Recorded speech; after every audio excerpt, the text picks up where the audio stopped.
ലോകത്തിൽ വന്നു എന്ന് 6:23 പാപത്തിന്റെ ശമ്പളം മരണമത്രേ, ദൈവത്തിന്റെ കൃപാവരമോ നമ്മുടെ കർത്താവായ യേശുക്രിസ്തുവിൽ നിത്യജീവൻ തന്നെ.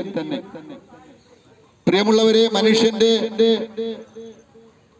ആയുസ് വളരെ കുറഞ്ഞിരിക്കുന്ന ഒരു കാലഘട്ടമാണിത്.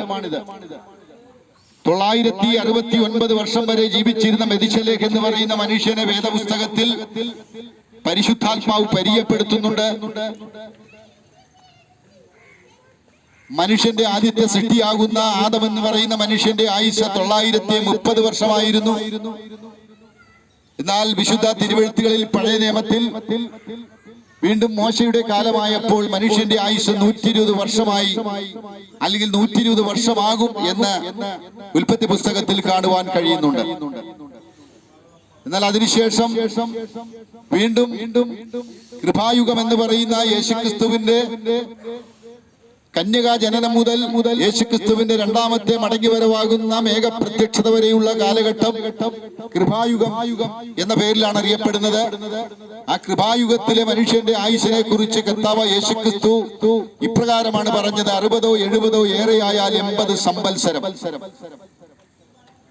50 കഴിഞ്ഞാൽ 60 കഴിഞ്ഞാൽ ഏത് സമയത്തും മരണം മനുഷ്യനെ കടന്നു പിടിക്കുവാനുള്ള സാധ്യതകൾ ഉണ്ട്. ആ നിലയിലുള്ള മരണങ്ങൾ കഴിഞ്ഞ ദിവസങ്ങളിൽ ഏതാനും ചില നാളുകളായിട്ട് കാണുവാനും അവിടെ കടന്നുപോയി സംബന്ധിപ്പാനും ഒക്കെ ഇടയായി തീർന്നിട്ടുണ്ട് നമ്മുടെ ജീവിതത്തിൽ. പ്രിയമുള്ളവരെ, ദൈവത്തിന്റെ വചനം നാം പഠിക്കുമ്പോൾ ദൈവത്തിന്റെ വചനം പറയുന്നത് ദീർഘായുസ് കൊണ്ട് തൃപ്തി വരുത്തുമെന്നാണ്.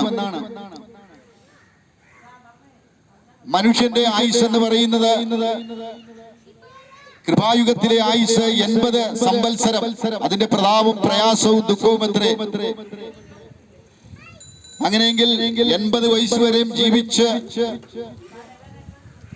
ഒരു ദീർഘായുസോടെ ഇരിക്കുവാൻ കഴിയാതെ വണ്ണം ഇന്നത്തെ അനേകം മനുഷ്യർക്കും കഴിയാതെ അകാല മരണത്തിലൂടെ മാറ്റപ്പെടുന്നതിന്റെ ഒരു പ്രധാന പങ്കെന്ന് പറയുന്നത്, കാരണമെന്ന് പറയുന്നത്, മദ്യവും മയക്കുമരുന്നും ഇതിനാൽ ലഹരി പദാർത്ഥങ്ങളുടെയും അമിതമായ ഉപയോഗങ്ങളാൽ അകാല മരണത്തിലൂടെ മനുഷ്യൻ മാറ്റപ്പെടുന്ന ഒരു സന്ദർഭമാണ്, അല്ലെങ്കിൽ ഒരു കാലഘട്ടമാണ് നമുക്ക് മനസ്സിലാക്കുവാൻ കഴിയുന്നത്.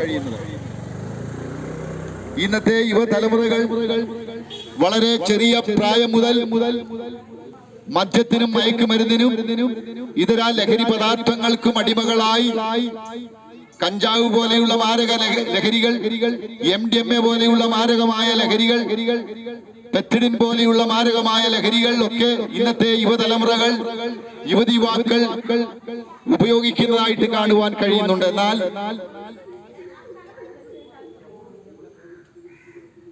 പുതിയ ഗവൺമെന്റ്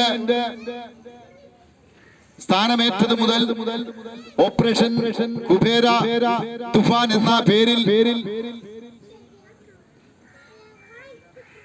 ഇത്തരത്തിലുള്ള നിരോധിക്കപ്പെട്ടിട്ടുള്ളതായ ലഹരി പദാർത്ഥങ്ങൾ, കഞ്ചാവ്, ചരസ്, MDMA, പെറ്റിഡിൻ പോലെയുള്ള മാരകമായ രാസലഹരികൾ, അനേകം കോടി രൂപയുടെ രാസലഹരികൾ പിടിച്ചെടുക്കുന്ന ഒരു സാഹചര്യം ഏതാനും ചില ദിവസങ്ങളായി ഓപ്പറേഷൻ തുഫാൻ എന്ന് പറയുന്ന ഒരു പ്രത്യേകമായ പോലീസ് സേനയ്ക്ക് നേതൃത്വം കൊടുത്തുകൊണ്ട് ഈ ഗവൺമെന്റ്, പുതിയ ഗവൺമെന്റ് ആ നിലകളിൽ മുൻപോട്ട് പോകുന്ന സാഹചര്യമാണ് ചില ദിവസങ്ങളായി നമുക്ക് കാണുവാൻ കഴിയുന്നത്.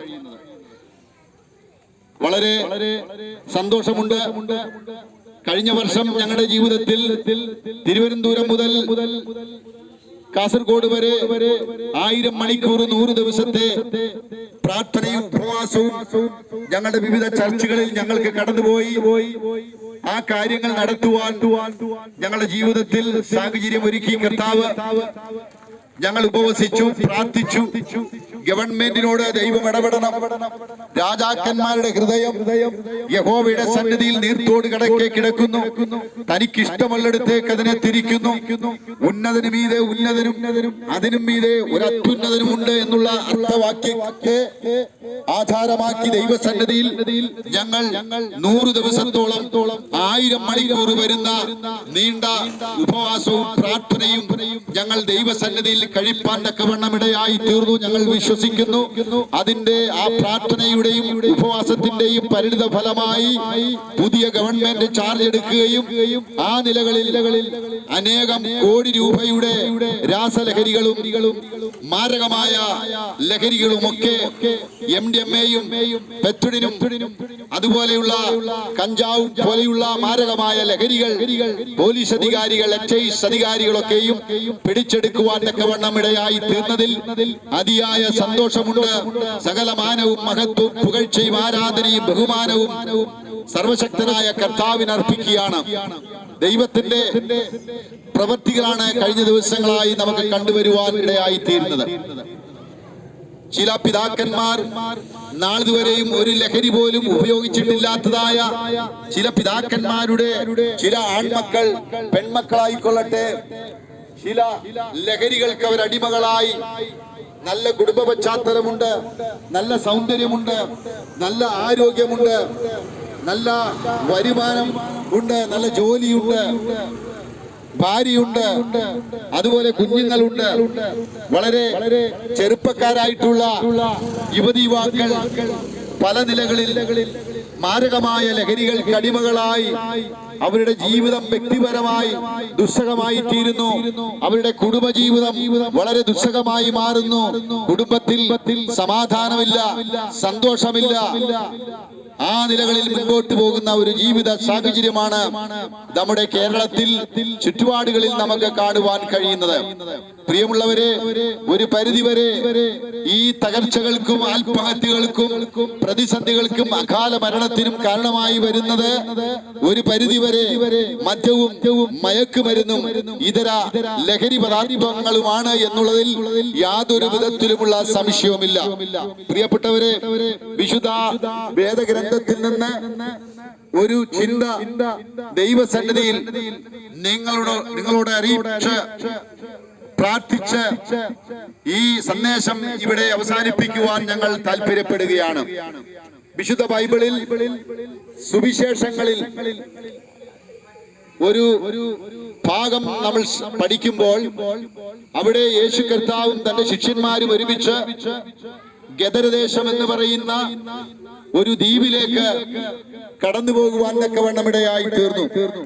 വലിയ കാറ്റും കോളും പ്രതികൂലങ്ങളും യേശു കർത്താവിന്റെ ശിഷ്യന്മാരുടെയും പടകിന് നേരെ ആഞ്ഞടിപ്പാൻ തക്കവണ്ണം ഇടയായി തീർന്നു. എന്നാൽ യേശു കർത്താവും ശിഷ്യന്മാരും സഞ്ചരിച്ചതായ പടക് ഇപ്പോൾ